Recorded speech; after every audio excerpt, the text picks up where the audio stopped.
In the year 2026, the city hummed with a quiet, digital pulse. Alara lived in a world of sleek lines and glass, where connection was supposed to be faster than ever. Yet, sitting in her minimalist apartment, she felt a lingering chill that no smart thermostat could fix. She was caught in the gray zone, a space between belonging and being a stranger, waiting for a notification that never quite said what she needed to hear. Then there was Dorian. He was a collection of charming half-sentences and sporadic bursts of affection. When they were together in the neon glow of the city, he felt like home, but the foundation was made of mist. He was the king of emotional inconsistency.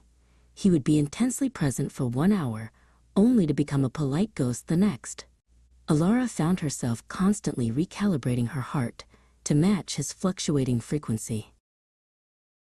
The first sign was the storm of mixed signals. One morning, Alara would receive a message full of digital hearts and thinking of yous. By evening, her thoughtful replies would hang in the air, unread for days. She spent hours deconstructing the syntax of his hey, trying to find a hidden map to his intentions, while the blue-gray light of her screen reflected the growing uncertainty in her eyes. Dinner dates had become a performance of proximity without presence. They sat across from each other, but the dinner phone wall stood between them. Dorian was physically there, but his attention was 1,000 miles away, lost in a vertical scroll of infinite content. Alara realized she wasn't having dinner with a partner. She was having dinner with the back of a high-tech device and a man who was already elsewhere.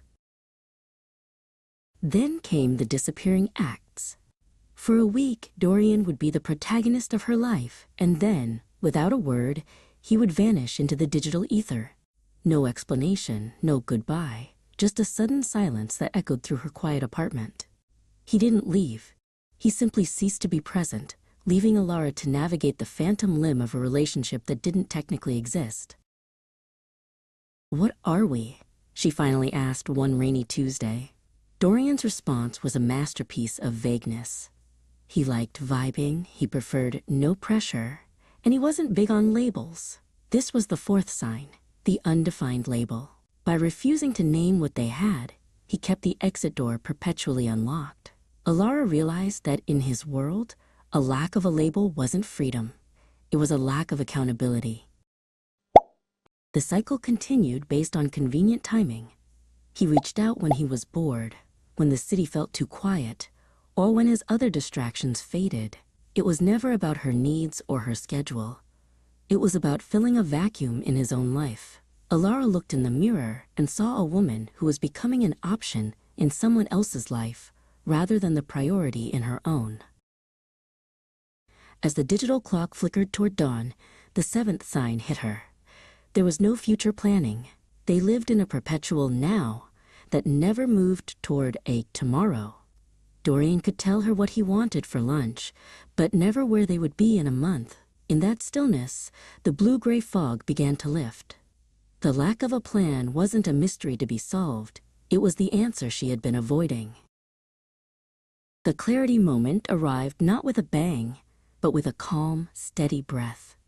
Alara met Dorian one last time, not to ask for more, but to reclaim herself.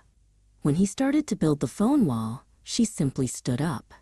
She didn't need him to define the relationship anymore, because she had finally defined her own worth. She walked away, leaving the gray zone behind, her footsteps sounding firm on the pavement. The city didn't change, but Alara did. The muted blues and grays of her world were replaced by the warm, amber glow of a rising sun. She realized that being alone was far less lonely than being with someone who made her feel invisible. In 2026, the greatest connection she could make wasn't through an app or a hollow vibe.